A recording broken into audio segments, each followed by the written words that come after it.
안녕하세요. D&D 성형외과의 박상원 원장입니다. 환자분들께서 많이 착각하시는 것 중에 하나가요. 수면 마취와 전신 마취, 이 두 개를 혼동하는 경우들이 되게 많습니다.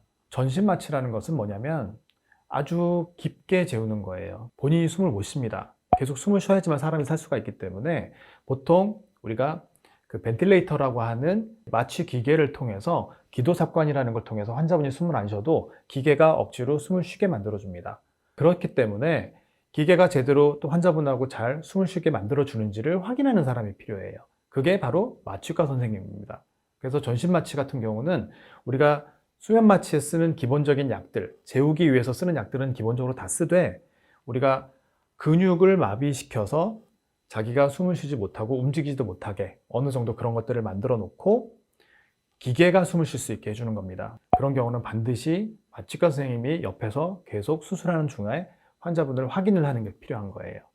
그런데 수면 마취라는 건 어떤 거냐면 그 정도로 강한 통증이나 이런 것들이 발생하지 않는 수술인 겁니다.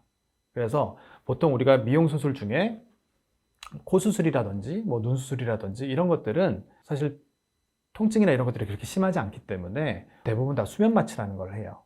수면 마취라는 것은 아까 말한 것처럼 본인이 숨을 쉬면서 자발 호흡이라는 걸 해야 됩니다. 왜냐하면 기계가 숨을 쉬어주는 게 아니기 때문에. 그러려면 중요한 게 뭐냐면 기도가 잘 공기가 통할 수 있게 잘 보존을 해주는 것이 중요해요. 그리고 또 본인이 셀프로 숨을 쉬어줄 수 있는 능력이 있어야 합니다. 근데 이렇게 되려면 전제 조건이 뭐냐면 마취과 선생님이 옆에서 계시는 게 중요한 게 아니라 약을 본인 몸무게에 맞춰서 적절한 양을 써야 돼요.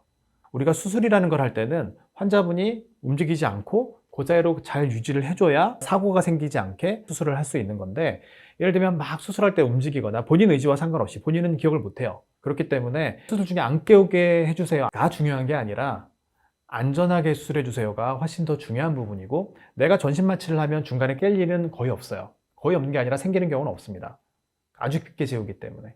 그런데 수면 마취라는 거는 중간에 당연히 깰 수가 있고, 환자분에 따라서 무리하게 재우는 것이 그 환자분한테 도움이 되지 않을 때는 의사가 판단을 해서 약을 오히려 줄일 때도 있고 또 늘릴 때도 있고 중간에 조절을 하면서 수술을 하는 겁니다. 그래서 사실 안전한 수술을 할 때 제가 우리 환자분들한테 권해드리고 싶은 건 안전하게 마취를 해주세요 라고 얘기를 하시는 것이 저는 훨씬 더 환자분을 위해서 더 중요하다고 생각해요. 물론 내가 안 깨고 수술이 딱 끝나자마자 딱 부드럽게 깨면 제일 좋긴 하겠지만 약에 대한 반응이 사람마다 분명히 다르기 때문에 너무 깊게 재우는 것보다는, 또 깨고 나서 또 그렇게 너무 깊게 재우는 경우는요, 나중에 깨고 나서 막 두통도 되게 심하고 계속 토하는 경우도 있고 막 그래요. 그렇기 때문에 환자 몸무게에 맞춰서 적절한 양이 들어가고 또 수술이 빨리 끝날 수 있게 협조가 잘 돼야지만 환자분이 결국은 좋은 결과를 또 내고 하고 나서도 훨씬 더 편한 거기 때문에 그 두 가지 차이를 좀 잘 인식을 하시고 안전하게 수술을 받으시길 바랍니다.